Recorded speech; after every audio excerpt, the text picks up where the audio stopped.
At this stage of counseling and facilitation, so individuals now are provided with counseling and guidance on how to proceed with the RBL process. So this you now in this you explain the steps involved in helping individuals identify their competencies, and you assist them in compiling evidence of their learning.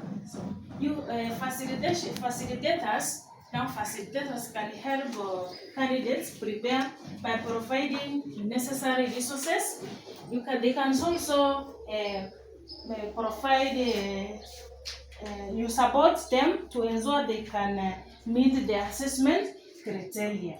Then counseling can also help to clarify the benefits and outcomes of the RBL for a candidate.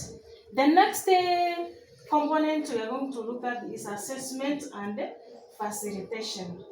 Now, at this stage of assessment is where individuals' prior learning is evaluated against the required standard or qualification. It may include various methods such as interviews. You can interview, then you can interviews, and then we have skill demonstration. So let's say that you have a certain skill in maybe carpentry. You demonstrate that skill in carpentry. Then we have also written practicals. We have the portfolio assessment.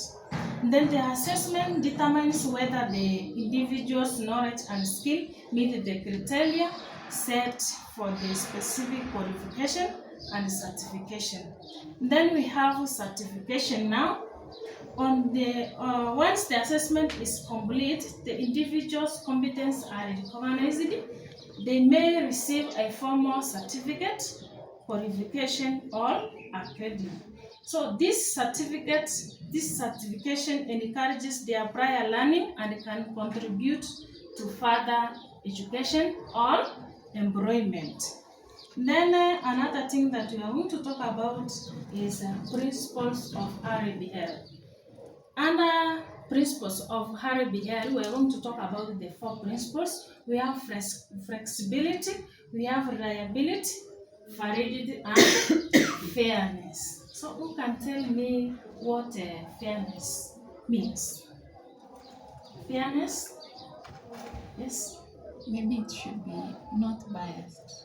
Okay, fairness, when you are creating the RBL awareness, you should not be biased. You should be consider what do we say? Consider what all the candidates. Yes, you should consider you treat them equally. Another flexibility under the principle of RBL. You can tell us anything about the flexibility. What do you understand by flexibility?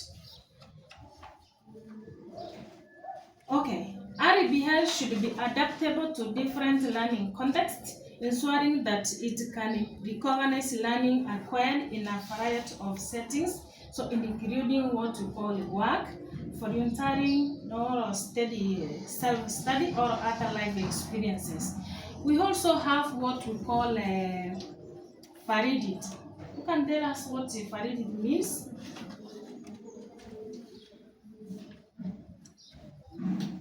Okay, yes, madam. The assessment should be credible and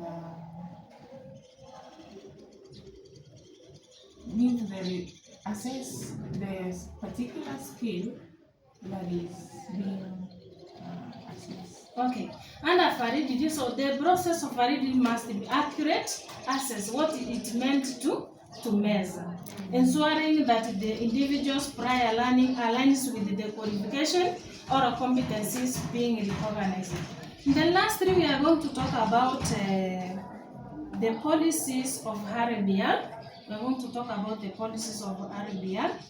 Then the policies surrounded by RBL are important to ensure effectiveness and implementation of standards used in RBL. The first one, we are going to talk about the ministry. So under ministry, these are the relevant body which plays a critical role in setting the framework for RBL. So it oversees the national policy and ensures that the RBL is integrated into the country's education and training system. The next policy that we are going to talk about is KNQA, which is Kenya National Qualification Authority, which is responsible for developing and maintaining the national qualification framework, which includes the guidelines for RBL.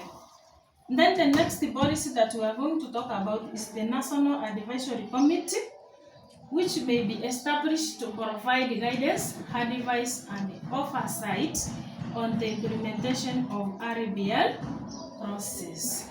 I think up to that point, those are what we have to discuss today. Anyone who has a question on what we are just talking about? Any question?